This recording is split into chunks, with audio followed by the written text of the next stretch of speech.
नीट repeat करावी का? नीटचा निकाल लागलेला आहे. अपेक्षेपेक्षा कितीतरी विचित्र निकाल लागलेला आहे. म्हणावी तशी चांगली गेली नाही. अपेक्षे इतके मार्क्स मिळालेले नाही आहेत. MBBS गव्हर्नमेंटमध्ये किंवा पाहिजे तिथे मिळणार नाहीये. आणि असं सर्व असेल तर मग नीट रिपीट करावी का? पुढच्या वर्षी जास्त अभ्यास करू आणि जास्त मार्क आणू. परिस्थिती पूर्णपणे समजून न घेता निर्णय घेणे नुकसानदायक ठरू शकते. प्रत्येक सोल्युशन सर्वच विद्यार्थ्यांना लागू पडत नाही. मग पर्याय निवडत असताना नीट रिपीट करण्याचा पर्याय कोणी निवडावा आणि कोणी तो निवडणं नुकसानदायक ठरेल यावर आज आपण बोलूया. आज आपण सविस्तर पाहूया की नीट रिपीट करण्यामागे काय सायन्स आहे. नीट रिपीट करताना जे 3 मुद्दे तुम्ही विचारात घेणं आवश्यक आहे ते मी आज डिस्कस करणार आहे. हे 3 मुद्दे जर तुम्ही समजून न घेता नीट रिपीट केली तर तुमचं प्रचंड नुकसान होऊ शकतं. ते सुद्धा मी तुम्हाला सांगणार आहे. एक बातमी तुमच्यापर्यंत आली असेल की पुढच्या वर्षी MBBS, BDS, BAMS च्या ऍडमिशन्स फक्त नीटच्या मार्कांवरच नाही तर 12वीचे मार्क देखील 50% वेटेज गृहीत धरले जाणार आहे. नीटमध्ये पण जास्त मार्क आणायचे आणि 12वीत पण जास्त मार्क आणायचे. हे फक्त नीटमध्ये जास्त मार्क आणायचे यापेक्षा निश्चितपणे जास्त कठीण आहे. 50% 12वीचे मार्क्स पकडल्या जाणं हे होईल का? कशा पद्धतीने होईल? हा सर्व पुढचा भाग आहे. कदाचित हे नाही होणार, आणखीन काहीतरी होईल. पण एवढं मात्र निश्चित की बरेचसे बदल अपेक्षित आहेत. ज्या पद्धतीनं नीट परीक्षेमध्ये आणि त्याहीपेक्षा MBBS प्रवेश प्रक्रियेमध्ये गैरप्रकार वाढत आहेत त्याला फाईट करण्याकरता MBBS प्रवेशांच्या निकषांमध्ये केंद्र सरकार आमूलाग्र बदल करणार आहे. हे बदल अंशतः यावर्षी होतील पण पुढच्या वर्षी विस्तारित स्वरूपात हे बदल बघायला मिळतील. नीटचे क्वालिफिकेशन पर्सेंटाईल बेस्ड न पकडता पर्सेंटेज बेस्ड पकडल्या जाईल असा सुद्धा प्रस्ताव शासनाच्या विचाराधीन आहे. तुम्हाला कदाचित माहित असेल की NTAने NMCला हे प्रपोजल सादर केले आहे. त्यामध्ये पर्सेंटाईल ऐवजी क्वालिफाईंग कट ऑफ हा पर्सेंटेज करावा असा प्रस्ताव सादर केला आहे.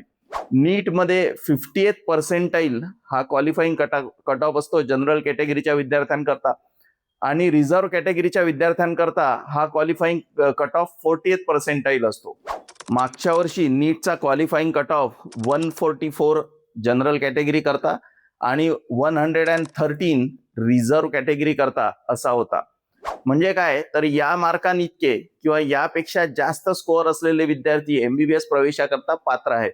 मग ते कुठून का होईना MBBS ऍडमिशन घेऊ शकतात. गव्हर्नमेंट, सेमी गव्हर्नमेंट, डीम्ड, नाहीच मिळालं तर मॅनेजमेंट कोटा किंवा परदेशात MBBS. म्हणजे नीट क्वालिफाय झाल्यानंतर MBBS करायचे अनेक मार्ग ओपन होतात कारण क्वालिफाईंग कट ऑफ बऱ्यापैकी लो जातो 50th पर्सेंटाईल असल्यामुळे. आता या वर्षी क्वालिफाईंग कट ऑफ हा ऐतिहासिक उच्चांकावर आहे. एवढा हाय क्वालिफाईंग कट ऑफ कधीच नव्हता. परंतु विद्यार्थी मित्रांनो पुढच्या वर्षी हा क्वालिफाईंग कट ऑफ आणखीन हाय जाणार आहेत. आता कारण हेच जर क्वालिफाईंग कट ऑफ 50% असेल तर 360 मार्क्सच्या वरचेच विद्यार्थी MBBS करायला पात्र होतील. या सिस्टीमचे काही फायदे असले तरी सर्वात महत्वाचा तोटा हा आहे की कमी मार्कांच्या विद्यार्थ्यांना MBBS करायची संधीच उपलब्ध राहत नाही. या सर्व येऊ घातलेल्या बदलांमुळे किती फायदा होईल ते कळेलच पण एक नकारात्मक गोष्ट मात्र अपरिहार्यपणे होणार आहे. विद्यार्थ्यांना MBBSला प्रवेश मिळणे अधिकाधिक कठीण होत जाणार आहे. म्हणजे पहिला मुद्दा हा की तुम्ही नीट रिपीट करणार असाल तर यावर्षी जी डिफिकल्टी लेवल तुम्ही फेस केली त्यापेक्षा जास्त डिफिकल्टी लेवल तुम्ही पुढच्या वर्षी फेस करा. मग म्हणून कोणीच नीट रिपीट करायची नाही का? तसं पण नाहीये. आधी आपण हे फॅक्टर्स बघू ज्यांच्यावर तुम्ही नीट रिपीट करण्याआधी विचार करणं आवश्यक आहे आणि नंतर कोणी नीट रिपीट करणं तर्कसंगत आहे ते बघूया. नीट रिपीट करण्याचा तुमचा विचार असेल तर हातचं सोडून पडत्याच्या मागे तुम्ही लागत आहात का नीट रिपीट करून कमी कॉस्टमध्ये चांगल्या मेडिकल कॉलेजमध्ये MBBS करण्याची संधी जी मिळणार होती ती नीट रिपीट न करण्याचा निर्णय घेतल्यामुळे तुम्ही गमावत आहात. यावर सुद्धा आपण बोलूया. दुसरा मुद्दा जो इथे महत्वाचा आहे, आत्मपरीक्षण करा. जमिनीवर राहून वास्तववादी म्हणजे रिअलिस्टिक विचार करा. त्याकरता नीट रिपीट करण्यापूर्वी तुमच्याकडे 2 प्रश्नांची उत्तरं असणं नितांत गरजेचं आहे. जर या 2 प्रश्नांची उत्तरे होय असतील तरच नीट रिपीट करा, अन्यथा नीट रिपीट करण्यामध्ये काही अर्थ नाही आहे. हे 2 प्रश्न कोणते आहेत? पहिला प्रश्न, नीटमध्ये तुम्हाला अपेक्षेपेक्षा कमी मार्क का मिळाले याचे नेमके कारण तुम्हाला माहीत आहे का? दुसरा प्रश्न, ज्या कारणांमुळे तुम्हाला कमी मार्क मिळाले त्या कारणांना तुम्ही इतक्या प्रमाणात सुधारू शकता का की पुढच्या वर्षी तुम्हाला 500 पेक्षा जास्त मार्क मिळतील? आता डिटेलमध्ये बघूया की हा आत्मपरीक्षण करण्याचा काय नेमका अप्रोच आहे. पहिला प्रश्न काय आहे? तुम्हाला नीटमध्ये अपेक्षेपेक्षा कमी मार्क का मिळाले? जर तुम्हाला कारणच माहिती नसेल तर तुम्ही योग्य गोष्टींवर काम करू शकणार नाही. डायग्नोसिस न करता ट्रीटमेंट केल्यासारखं ते होईल. म्हणून रिपीट करूनही काही फायदा होणार नाही. तुम्हाला अंदाजे तेच मार्क पुन्हा मिळतील. जेव्हा विचारलं जातं की कमी मार्क का मिळाले, तेव्हा विद्यार्थी सांगतात की आजारी होतो म्हणून कमी मार्क मिळाले, कोचिंग क्लासेसनी सिलेबस पूर्ण केला नाही, कोचिंग क्लासने व्यवस्थित मॉक टेस्ट कंडक्ट केल्या नाहीत म्हणून मार्क्स कमी मिळाले, नातेवाईकांचा मृत्यू झाला किंवा ते आजारी होते आणि हॉस्पिटलमध्ये दाखल होते, क्लासेस ऑनलाईन होते म्हणून कमी मार्क्स मिळाले, नीटची परीक्षा रिपीट झाली 1.5 महिन्याच्या अंतराने त्यामुळे उत्साह कमी झाला. या घटना सत्य असू शकतात, किंबहुना आहेतच, नाही असं नाही. एका विषयाचा पेपर लेंदी होता म्हणून वेळ कमी पडला, पण मग तो विषय तर सर्वांनाच लेंदी होता, फक्त तुम्हाला नाही. नीटची परीक्षा जी रिपीट झाली 1.5 महिन्यांनी ती सर्वांनाच रिपीट झाली, त्याच्यामुळे उत्साह सर्वांचाच गडबडला, फक्त तुम्हाला हे अफेक्ट झालं असं नाहीये. जे फॅक्टर्स कॉमन आहेत ते तुमच्या मार्कांवर परिणाम करू शकतात पण रँकवर नाही. यामध्ये आणखीन एका प्रश्नाचे उत्तर महत्वाचे आहे. हे जे फॅक्टर्स तुम्ही कमी मार्क्स करता कारणीभूत धरत आहात, समजा हे नसते तर तुम्हाला नीटमध्ये किती मार्क मिळाले असतील? याचं प्रामाणिक उत्तर तुम्ही देणं अपेक्षित आहे. जर ही कारणं असतील मार्क्स कमी मिळण्याची तर नीट रिपीट करू नका. का करू नका? कारण खऱ्या आणि मूळ कारणांकडे तुम्ही दुर्लक्ष करत आहात आणि असे करणे घातक ठरते. नीटमध्ये कमी मार्क्स मिळण्यासाठी तुम्ही बाहेरील घटनेला कारण मानत असाल तर तुमचं विश्लेषण चुकीचं आहे. कारण या सर्व गोष्टी असूनही बरेचसे विद्यार्थी चांगले मार्क मिळवतात दरवर्षी. अतिशय विपरीत परिस्थितीमध्ये नीटमध्ये 500 पेक्षा जास्त मार्क मिळवले अशा विद्यार्थ्यांची बरेच उदाहरणं आहेत आणि दरवर्षी आहेत, याही वर्षी आहेत. बाह्य घटक तुमच्या नियंत्रणात नाहीत. तुम्ही सखोल विश्लेषण केलात तर खरी कारणं समजतील. काहींना फिजिक्सची भीती असते आणि न्यूमरिकल सोडवता येत नाही, काहींना केमिस्ट्री अवघड वाटते आणि केमिकल रिॲक्शन लक्षात राहत नाही, काहींना बॉटनी आवडत नाही, लक्षात राहत नाही आणि कंटाळवाणी वाटते. प्रत्येक गोष्ट प्रत्येकाला जमेलच असं नाही. ज्याला क्रिकेट चांगलं खेळता येतं त्याला फुटबॉल चांगला खेळता आलाच पाहिजे असं म्हणणं मूर्खपणाचं आहे. पण फिजिक्स, केमिस्ट्री, बॉटनी, झुलॉजी या सर्व विषयात तुम्हाला खूप जास्त मार्क मिळालेच पाहिजेत असा आग्रह किंबहुना दुराग्रह आपली सिस्टीम धरते. प्रत्येकाची पर्सनॅलिटी वेगवेगळी आहे. काही विद्यार्थ्यांना फिजिक्स किंवा त्यातले न्यूमरिकल प्रॉब्लेम्स जमतच नाही, त्यांचं व्यक्तिमत्वच तसं बनलेलं आहे. नीट रिपीट करून तुम्ही तुमचं व्यक्तिमत्व बदलणार नाही आहात, हे लक्षात ठेवा. अशी किंवा याहून खोल कारणं तुम्हाला सापडतील की कमी मार्क्स का मिळाले. कुठल्याही कॉम्पिटिटिव्ह एक्झाम मधले मार्क्स हे फक्त तुम्ही किती अभ्यास केला यावर अवलंबून नसतात. तुमचा माइंडसेट, ॲटिट्यूड, अप्रोच काय आहे, तुमची पर्सनॅलिटी, स्ट्रॅटेजी यांचं रिफ्लेक्शन म्हणजे कॉम्पिटिटिव्ह एक्झामचे मार्क असतात. तुम्ही नीट रिपीट करून फक्त अभ्यास या एकाच घटकावर परिणाम करता, बाकीच्या घटकांवर तुम्ही परिणाम नाही करू शकत, कारण त्या लेवलचं मार्गदर्शनच तुम्हाला उपलब्ध नाहीये मुळात. आता दुसऱ्या प्रश्नांकडे वळूया. दुसरा प्रश्न काय आहे जो तुम्हाला रिपीट करण्यापूर्वी स्वतःला विचारायचा आहे? कमी मार्क्स मिळण्याची जी कारणं तुम्ही आयडेंटिफाय केली आहेत त्यावर तुम्ही इतकं काम करू शकता का की रिपीट करून पुढच्या वेळेस नीटमध्ये 500 पेक्षा जास्त मार्क मिळतील? रिपीट करून तुमचा स्कोअर 500 पर्यंत जाणार असेल तरच त्याला अर्थ आहे, अन्यथा 300 वरून 400 मार्क होण्यात काहीच फायदा नाही आहे. तुमची परिस्थिती तशीच राहील, 300 असो किंवा 400. तुम्हाला गव्हर्नमेंट मेडिकल कॉलेज मिळणार नाही, 1 वर्ष वाया जाईल ते वेगळंच. तुम्ही कमी अभ्यास केला असेल, कमी मेहनत केली असेल म्हणून नीटमध्ये कमी मार्क्स मिळाले असतील हे अर्ध सत्य आहे. तुम्हाला फिजिक्स मुळातच आवडत नाही, जमत नाही. खूप मेहनत करून तुम्हाला एकदम ते आवडायला लागलं किंवा जमायला लागतं असं होत नाही. त्यामुळे अभ्यास जास्त करून सुद्धा तुम्ही त्याच्यामध्ये 10 ते 20% सुधारणा घडवून आणू शकता. तुम्हाला 350-400 मार्क असतील तर त्याचे 500 होणार नाही. रिपीट नंतर, नीट रिपीट केल्यानंतर जर तुम्हाला गव्हर्नमेंट मेडिकल कॉलेजमध्ये MBBS मिळत असेल तरच त्याचा फायदा आहे नीट रिपीट करण्याचा.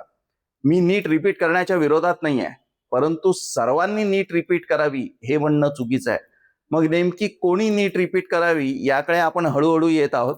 नीट रिपीट करणे हे एक मृगजळ आहे ज्यात विद्यार्थी अडकतात.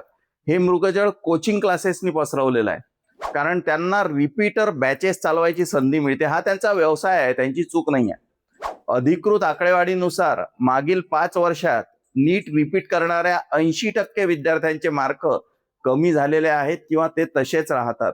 फक्त 20% विद्यार्थ्यांचे मार्क वाढतात. पण मार्क्स फक्त वाढून फायदा नाही. ते इतके वाढले की तुम्हाला MBBS गव्हर्नमेंटमध्ये मिळालं हा खरा प्रश्न आहे. प्रत्यक्षात ही जी चर्चा आहे ती मी पुढच्या टप्प्यावर नेऊ इच्छितो. गव्हर्नमेंट मेडिकल कॉलेज मिळालं म्हणजे सगळंच उत्तम असतं असं अजिबात नाही आहे. महाराष्ट्रात जर तुम्हाला 550 मार्क मिळाले तर तुम्हाला कोणती कॉलेजेस मिळतात? तुम्हाला गडचिरोली, भंडारा, परभणी, चंद्रपूर इथली गव्हर्नमेंट मेडिकल कॉलेजेस मिळू शकतात. तुम्ही स्वतः जाऊन त्यांचं इन्फ्रास्ट्रक्चर बघून या. शिक्षक आणि इन्फ्रास्ट्रक्चर याची प्रचंड कमतरता गव्हर्नमेंट मेडिकल कॉलेजेसमध्ये आहे. नवीन जे गेल्या 15-20 वर्षात उघडले. 550च्या आसपास मार्क मिळाले तर तुम्हाला थोडीशी चांगले मेडिकल कॉलेजेस मिळतात. टॉप कॉलेजेससाठी साधारणतः 600 पेक्षा जास्त मार्क असणं अपेक्षित आहे. 3 मुद्द्यांपैकी 2 मुद्दे आपण बघितले. तिसरा मुद्दा आहे नीट रिपीट करण्यामागे आर्थिक गणितांचा विचार करा. नीट रिपीट करण्याचं आपण जे गणित आता मांडणार आहोत ते जर तुम्ही समजून घेतलं तर तुम्हाला आश्चर्याचा धक्का बसेल. समजा रिपीट नंतर तुम्हाला MBBS मिळालं, नीट रिपीट करून पुढच्या वर्षी समजा MBBS मिळालं, मग गव्हर्नमेंटमध्ये मिळालं, प्रायव्हेटमध्ये मिळालं किंवा तुम्ही परदेशातून केलं आणि तुम्ही पुढे MD-MS करता. काही वर्षांमध्ये तुम्ही स्वतःची प्रॅक्टिस एस्टॅब्लिश केली, तुमचं इन्कम वर्षानुवर्ष वाढत आहे. समजा काही वर्षांनी तुमची कमाई वर्षाला 1 कोटी रुपये असेल, गृहीत धरा. म्हणजे तुम्ही जे रिपीट करण्यामागे 1 वर्ष एक्स्ट्रा घालवता त्यामुळे तुमचं 1 कोटी रुपयाचं नुकसान होत आहे. वेळेचं नुकसान परत मिळत नाही. टाइम इज मनी असं म्हणतात, ते अर्ध सत्य आहे.